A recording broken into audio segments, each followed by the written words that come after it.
You're listening to Legends May Live. I'm Drew, and today we're heading to rural Kentucky, to a quiet farm, a terrified family, and a standoff that would forever live in infamy. A brief note before we get started. All of our episodes are based on true or allegedly true stories. Some gaps may be filled in, or there may be conflicting sources, so just take it as a fun experience and not a documentary. Just after 7 p.m. on August 21st, 1955, at a farmhouse on the edge of Kelly, Kentucky, a family is settling in for the night. The home is filled with laughter, music, and family just enjoying one another's company. Then one of them notices something strange drifting in the distance outside. Right away he rushed to tell the others, but what followed would become one of the most famous and most ridiculed encounters in American history. On Sunday, August 21st, 1955, in the small town of Kelly, Kentucky, just north of Hopkinsville, the sun was setting, the heat still hung heavy in the air, and the Sutton family farmhouse was full. Normally it was just Gleanie Langford and her youngest three children, Lonnie, Charlton, and Mary in the home. Gleanie was a widow, and she was just trying to do her best to take care of the farm and her preteen children, but today was one of the rare moments of excitement. She was enjoying the company of her oldest sons, Elmer, who they called Lucky, J.C. with their wives as well as family, friends, Billy Ray Taylor and his wife June, and O.P. Baker.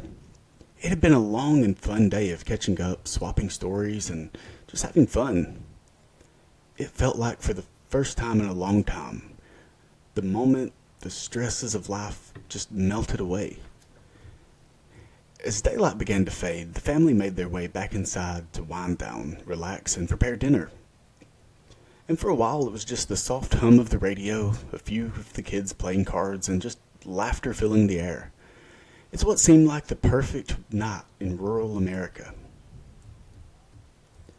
Then around 7 o'clock, dinner's ready and Gleanie was setting the table. Billy Ray steps outside to the well to fetch water to fill everyone's glasses, and as he steps outside, he just notices the sun is a sliver now, and the sky is that deep orange that only lasts for a few minutes before the stars creep in. He stopped for just a moment to admire the view. Then he hoisted his bucket back up and turned around to walk toward the house. But as he's walking, he notices something just to his side, just over the tree line. It's this strange flash of either light or maybe something metal reflecting the last hint of sunlight. As Billy looks around to see what it is that's caught his attention, this enormous structure is just hovering in the sky, gliding silently. It looks to be around 40 feet long and made of polished metal. Billy Ray stares in disbelief. He had seen airplanes before, but this was nothing like any airplane he'd ever seen. And he had heard of blimps, and this was similar to that description, but blimps weren't made of metal from what he understood, and this was far too disc-shaped. He looks on in awe, just trying to wrap his head around this, and it continues to glide through the air until finally it stops over a field and hovers for just a moment before it starts to descend. And at this point, panic strikes Billy Ray, and he runs inside, bursting through the door. Breathless and wide-eyed, he's just shouting that he saw some kind of ship land behind their house. Everyone thinks he's just making some kind of weird joke, and they just laugh and roll their eyes. Billy Ray worked with a traveling carnival as a general laborer, so they tell him that performance work isn't for him, and that he just needs to lay off the tall tales and sit down to dinner before it starts to get cold. And he's just about to respond to that when the dog just starts going crazy.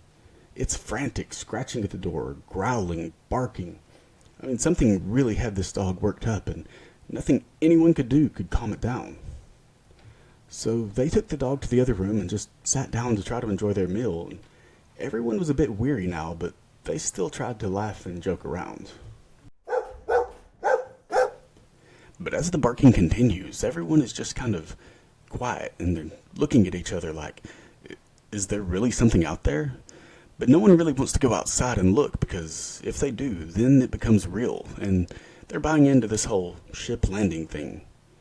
And Billy Ray isn't about to go out there because, one, he's seen the ship and he was terrified, and two, he had already been laughed at. if he saw something else, no one was going to believe him anyway.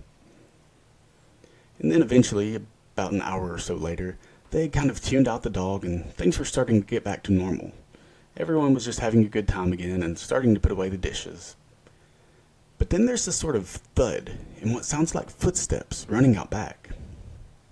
Lucky and Billy Ray grab a .22 rifle and a 12-gauge shotgun, and they step out onto the porch to see what's out there. Being in the farm, it's not unlikely to see a coyote or some sort of predator like that, so that's what they're thinking at this point. And they pan around, and at first they don't see anything, but when they're about to go back inside, both of them look directly at what was making the noise. And they see it. Not the craft, not a light, but a creature. It was this silver-colored, distorted, human-looking thing. It was standing somewhere around 3 feet tall, and its arms were disproportionate to its body. They were so long that they nearly touched the ground, and it also had these strange, oversized ears and a rounded head. It also had eyes that appeared to glow. They were yellow and unblinking. The thing waddles forward, its arms raised almost like it's surrendering or possibly welcoming them. In a lot of ways it looked like the way chimps or orangutan move when they walk on 2 legs. But Lucky just raises the shotgun, aims without hesitation, and he shoots. The creature flips backwards, and it's not like it's injured though, it's more like it's being pulled by something. Either way, it quickly vanished into the dark of the tree line. And the gunshot echoes through the Kentucky night, but then silence.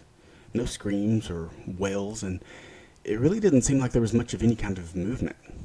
Just the heavy breathing of the 2 men who aren't quite sure what they just saw. Billy Ray and Lucky stare into the woods, and they're just waiting for something, anything to happen, as they can almost hear their own heavy heartbeats. And then suddenly, another figure appears from the shadows, but this time from the other side of the house. It's about the same size as the last one, with the same strange glowing eyes watching them. This time they both raise their weapons and fire again. This one seems to leap, or almost bounce off the ground before disappearing behind the trees. Its movement is so odd and unnatural. The men turn to run back inside, partially stumbling over themselves at this point. They lock the door behind them and yell for everyone to get away from the windows. The first few minutes inside the farmhouse, panic continues to build as Lucky and Billy Ray try to explain what they just saw. At this point, the children are crying, the women are trying to calm them down, Lucky's mother grabs a Bible, but then a claw-like hand reaches down from the roof and rips against the front screen door. Lucky spins around and shoots through the ceiling where the hand had led to, hoping to hit center mass. But before the debris hits the floor, another figure pops up, peering through the window. Glowing eyes just staring inside like twin flashlights. Billy Ray aims and fires right for its face. Glass shatters and the creature vanishes in the crash. But as one leaves, more appear. It's this vicious cycle of more gunshots and more creatures. This nightmarish game seemed to be one that would never end. And now every time they hit one, it doesn't fall. It just sort of floats backwards like it's weightless. Like it almost doesn't care at all. But one thing was for sure. These weren't forest animals. They weren't burglars. They weren't anything that belonged out there. This siege goes on for hours. Shadows dart past the windows, footsteps running across the roof. A strange glow flickers in the distance. The same field where Billy Ray saw the craft land. And all the while, the creatures just keep coming. Always at the edge of the dark, never attacking, just watching, surrounding the house. With every shot and every reload, the family's ability to keep fighting dwindles, and their time is running out. Until finally, around 11 o'clock, exhausted, terrified, and desperate, they decide to make a run for it. Billy Ray and Lucky provide cover fire as they lead the family out. Everyone rushes to the driveway, and they load into 2 cars as quickly as they can. As soon as the engines start, they tear down the road toward Hopkinsville, tires kicking up dust and gravel, just praying that whatever those things are don't follow.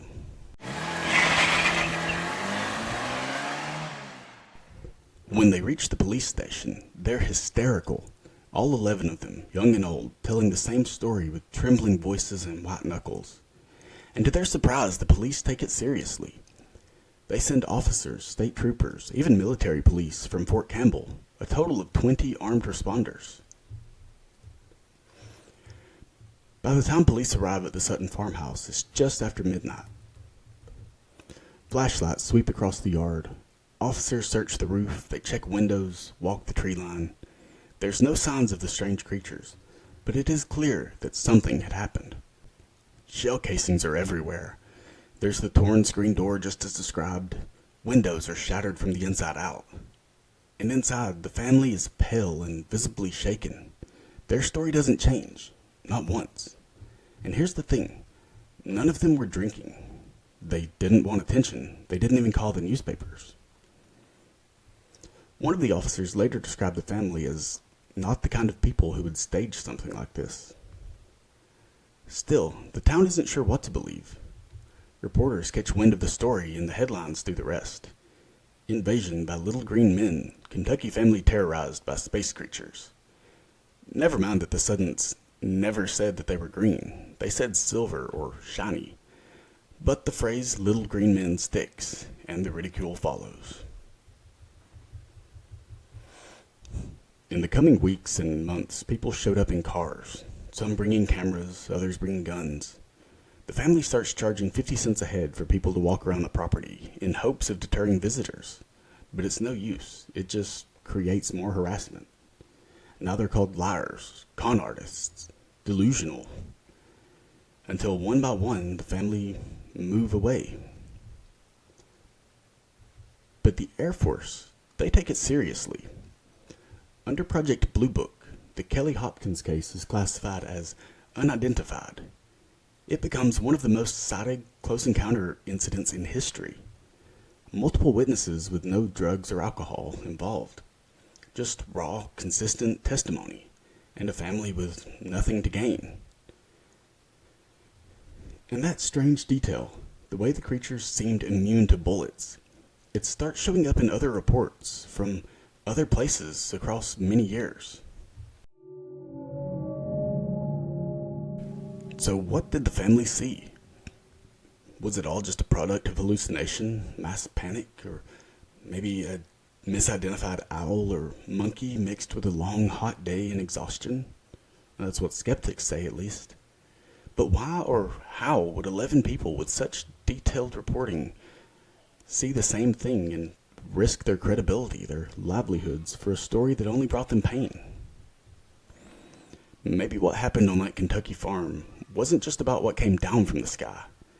Maybe it was about what the sky was trying to tell us all along. That sometimes the unexplainable doesn't knock on your door, it just steps through. That's it for today's episode. Thanks for listening, and if you enjoyed this tale, please remember to like and subscribe.